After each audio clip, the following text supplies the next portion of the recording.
berbagai elemen bangsa. Semangat apa kira-kira yang akan disampaikan dalam Haul Gus Dur kali ini dan sejauh apa persiapannya? Ada Marvin Sulistyo ya di sana. Ya, Marvin Sulistyo telah datang ke kediaman keluarga Gus Dur pemirsa untuk mengulas peringatan 1 dekade Haul Gus Dur bersama istri dan 3 putri Gus Dur.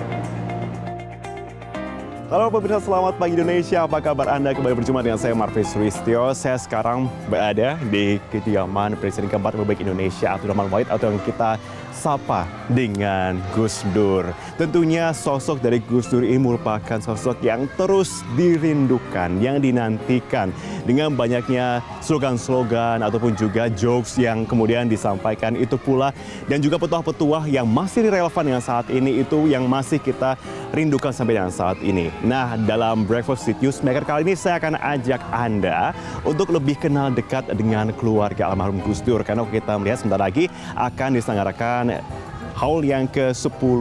Tentunya kita akan melihat apa nilai-nilai yang akan terus dikembangkan, yang akan terus diajarkan di sini. Mungkin saya sapa saja mungkin ya, langsung di sini. Assalamualaikum. Waalaikumsalam. Wah.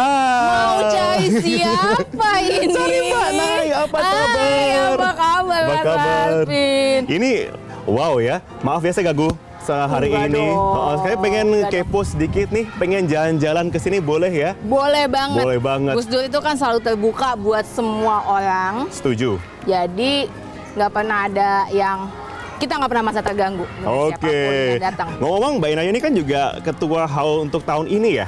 Iya, aku kebetulan ketua panitianya. Baru sibuk ya kebetulan ya. Sibuk banget. Ngomong-ngomong soal tahun ini, gimana sih kesibukannya yang membedakan dengan tahun sebelumnya? Mungkin tema spesifik yang mau diambil apa sih? Tema tahun ini itu kita ambil dari quotes-nya Gus Dur. Oke. Kebudayaan melestarikan kemanusiaan. Oke. Nah, kenapa kita ambil tema budaya? Karena banyak orang itu kenalnya Gus Dur, terutama kelompok milenial ke bawah. Yes. Itu kenalnya Gus Dur adalah, kalau tanya Gus Dur siapa? Presiden. Gus Dur siapa? Politisi. Gitu. Padahal banyak quotes-quotes lain yang bisa dikutip dan bisa... Padahal politisi dan presiden itu hanya bagian kecil Betul. dari Gus Dur sepenuhnya. Yang paling besar dari Gus Dur adalah penggerak sosial, dan Gus Dur menggerakkan melalui kebudayaan. Itu sebabnya kita mau ambil tema kebudayaan. Oke. Dari sekarang sini juga saya lihat kok masih banyak pembangunan. Tuh mau dibangun apa nih Mbak ngomong-ngomong nih? Kita memang akan bikin apa ya istilahnya tuh kayak petilasan gitu. Oh oke. Untuk jadi kalau yang misalnya mau melakukan kajian-kajian tentang Islam di Asia Tenggara, itu nanti bisa ke situ. Oh bisa di sini juga. Tapi masih jangka panjang. Ya sementara sama untuk persiapan haulnya juga. Oh lihat di sini ya berarti ya. Mas mau masuk nggak? Ini Boleh. kebetulan banget. Keluarga lagi kumpul, lagi ngomongin persiapan buat haul. Oh Mau gitu. masuk sekali? Nggak apa-apa saya ganggu sebentar. Enggak lah, nggak masa terganggu. Oke, boleh. Mari pemirsa, kita ikutan. Wah, ini pertama kali saya kesini Mbak main ngomong-ngomong nih. Baru Pertama kali, Waduh. betul. Biasa kalau ketemu Mbak Nay atau juga siapa Mbak ini atau Mbak Alisa, biasanya kan di studio Metro, studio, baru sekarang. bener. Ini saya boleh ditunjukkan sedikit di sini. Ya, iya boleh. Ibu masuk ini Time 100 Most Influential Iya, ini People. waktu tahun lalu, tahun 2018, Ibu masuk jadi salah satu 100 Most Influential People. Oke. Gitu, Terus dari saya majalah Time. Oke. Dan ini juga salah satu waktu Ini ya? Ibu ya dijadikan perangko edisi Ibu Wow. Negara. Wow. Oh iya ada. Itu ada Ibu Fatmawati, ada Bu Tin, ada Bu Ainun, Ibu sama Bu Ani. Oke, Bu berikutnya Mbak Nay Iliananya ya. belum ada karena waktu itu belum Belum jadi pada waktu itu. Iya. Oke. Nah, berikutnya next. Ini banyak sekali ya. Ini biasanya adalah cendramata dari negara-negara lain gitu untuk penghormatan. Apresiasinya ya. Nah ini salah satunya adalah Cindramata ini ya.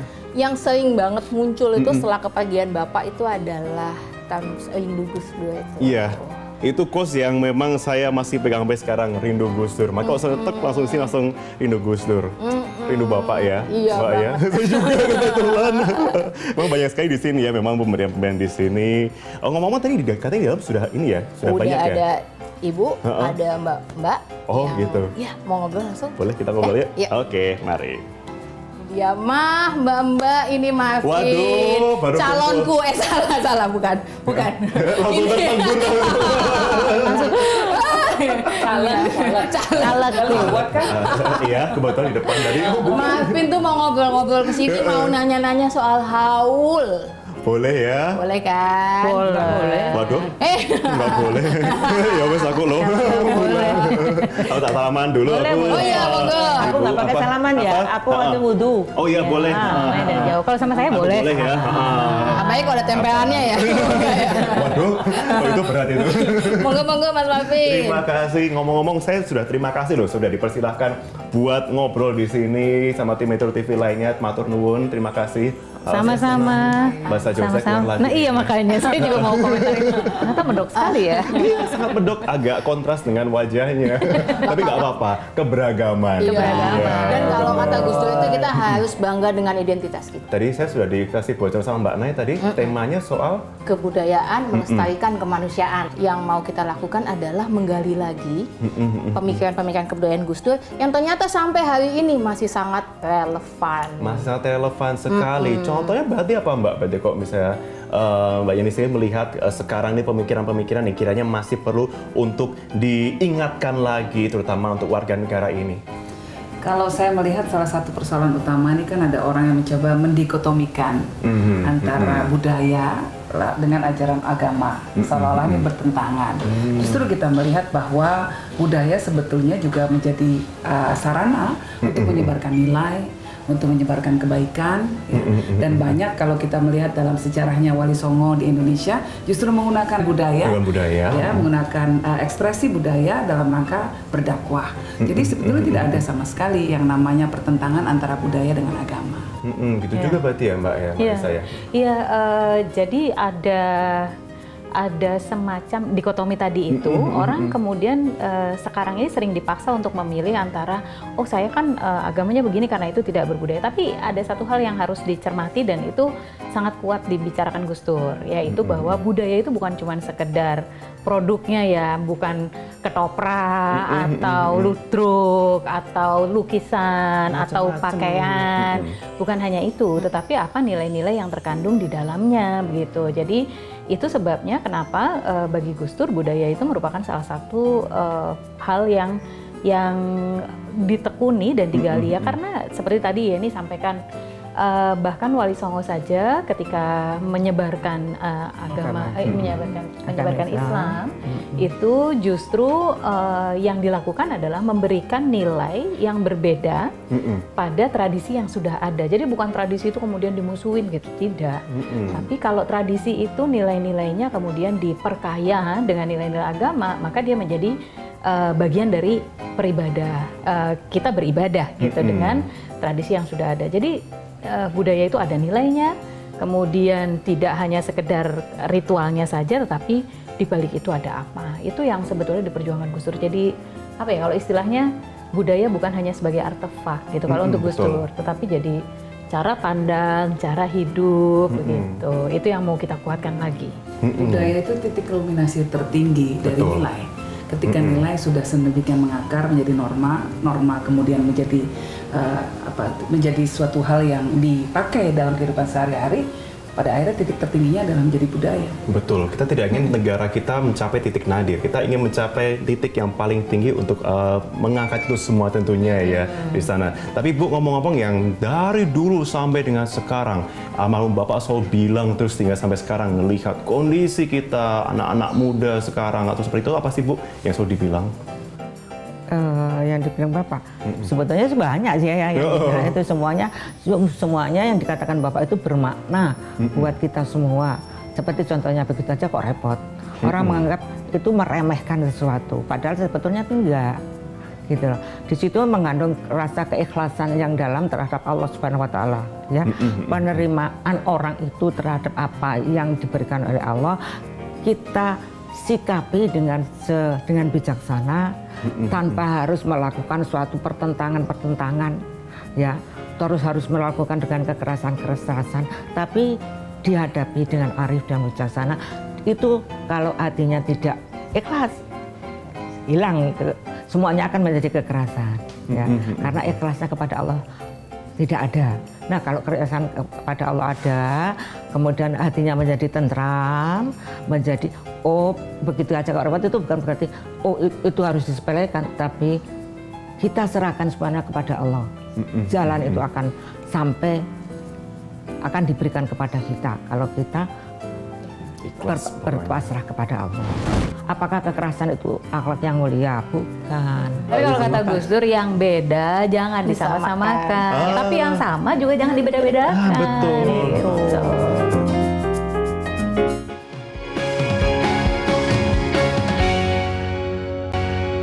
Islam itu tidak pernah mengajarkan kekerasan. Islam adalah rahmatan lil alamin. Apa artinya rahman? Dan Nabi juga mengatakan innama bu'istu liutammima makarimal akhlak.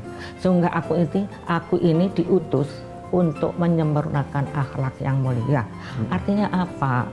Apakah kekerasan itu akhlak yang mulia? Bukan. Ya kan? Apakah saling tidak mau menerima pihak lain, pemikiran orang lain? Bukan. Islam tidak mengajarkan seperti itu, tapi mengajarkan tentang kearifan, tentang budi pekerti yang luhur. Nah, budi pekerti itu isinya dalam, ya, termasuk menerima kearifan lokal, yaitu budaya dari bangsa Indonesia ini.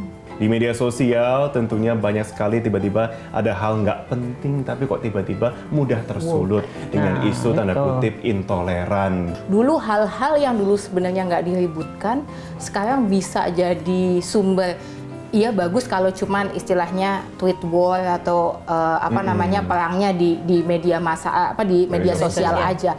Lah kalau terus tiba-tiba kemudian pakai persekusi dan segala macam, kan itu yang sebenarnya kemudian menjadi potensi konflik yang jadi sangat besar gitu.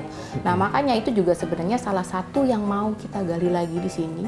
Besok itu di haul besok itu paginya kita akan ada lembuk budaya. Kita ngumpulin dari berbagai macam elemen masyarakat, dari pelaku kebudayaan, terus kemudian pegiat seni, bahkan dari Kemendikbud, dari pemerintah, dari Kapolri, dari Komisi 10 gitu, untuk ngomongin ini mau diapain nih, gitu.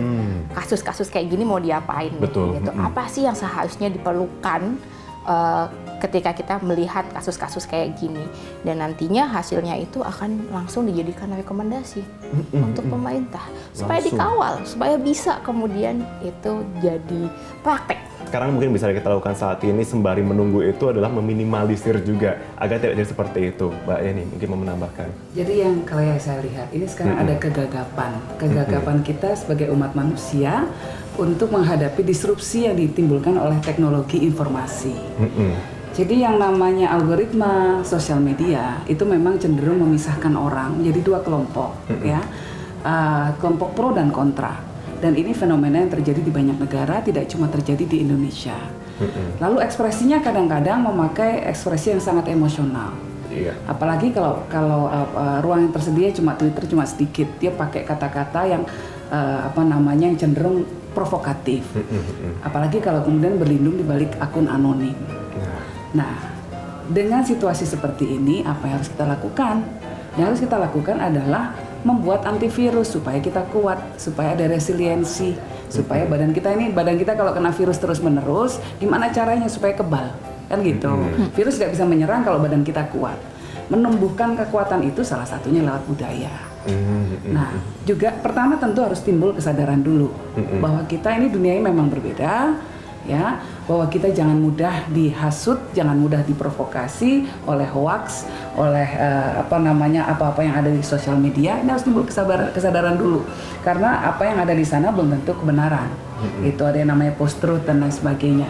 Yang kedua, lalu timbulkan tradisi-tradisi baru untuk lebih mengedepankan sikap toleransi, untuk lebih bisa mencerna segala sesuatu dengan kacamata welas asih dan kemanusiaan. Nah ini semua fungsinya ada dalam budaya, gitu kira-kira. Nah yang menarik, kajian dari Kementerian Agama yang terakhir tentang kehidupan keberagamaan di Indonesia, sejarahnya ya, tradisinya, itu ternyata ada 4 ciri yang dominan nih. Jadi masyarakat beragama di Indonesia ketika menjalankan agamanya gitu, hidup menjadi umat beragama, itu kalau di Indonesia itu semua agama-agama besar itu menyatakan komitmen kebangsaannya gitu. Jadi misalnya gini, kalau teman-teman kita yang Katolik selalu teringat dengan wejangan dari Monsinyur Sugio Pranoto, 100% Katolik, 100% Indonesia. Nggak harus memilih loh antara jadi orang Katolik dan orang Indonesia. Lalu kalau Muhammadiyah misalnya itu menyampaikan bahwa Indonesia ini Darul Ahdi wa Syahadah gitu, tanah kesaksian gitu ya. Kemudian di NU sering disebutkan negara Republik Indonesia itu muahadah watoniyah, kesepakatan berbangsa gitu. Jadi semua agama-agama besar ini di Indonesia ternyata kuat sekali membicarakan bahwa sebagai umat beragama kita harus cinta tanah air. Itu satu. Yang kedua, tradisi kehidupan beragama di Indonesia itu toleran yang tadi disebutkan oleh Yeni. Jadi kayak tradisi lama seperti pela gandong, baku bayi itu semua menunjukkan orang dari kelompok agama yang berbeda itu saling membantu. Yang ketiga, tanpa kekerasan. Agama-agama besar di Indonesia itu membesar di Indonesia itu ternyata tanpa kekerasan loh Mas. Tidak tidak seperti di negara-negara lain. Di Eropa gitu misalnya ya zaman dahulu gitu. Ini enggak, di Indonesia itu dengan dakwah yang penuh ke welas asih tadi itu. Dan yang keempat, dengan budaya. Nah, yang keempat adalah penerimaan terhadap tradisi dan adat yang memang sudah lebih dulu ada gitu. Makanya Gus Dur itu sangat kencang menyampaikan yang disebut beliau sebagai pribumisasi Islam. Bahwa Islam sebagai nilai itu jelas ada di dalam panduan-panduan kita. Tapi ketika turun dilaksanakan dalam kehidupan sehari-hari, pasti dia hidup dalam konteks budaya lokal gitu. Itu Timur Tengah saja, Islam aja beda-beda di antara. Iya, betul. Di Saudi Islamnya beda, ciri khasnya. Jadi ya nggak bisa kemudian kita melepaskan penyebaran agama dari konteks budaya host country tempat dia tersebar tersebut. Kalau mau nggak beda-beda mungkin ke Korea Utara aja. Waduh. Kinaya baru dari Korea Utara. Dari Korea Utara. Korea Utara. Kalau mau beda. Kalau nggak mau beda, kalau mau sama semuanya ke Korea Utara aja. Tapi kalau kata Gus Dur yang beda jangan disama-samakan. Tapi yang sama juga jangan dibeda-bedakan. Betul. Gitu. Bahwa semua orang di hadapan Tuhan itu adalah sama. Tidak ada bedanya. Karena sama, mereka harus bisa menerima perbedaan. Dan itu memang yang dibutuhkan oleh Indonesia. Karena negara kita adalah negara Bhinneka Tunggal Ika.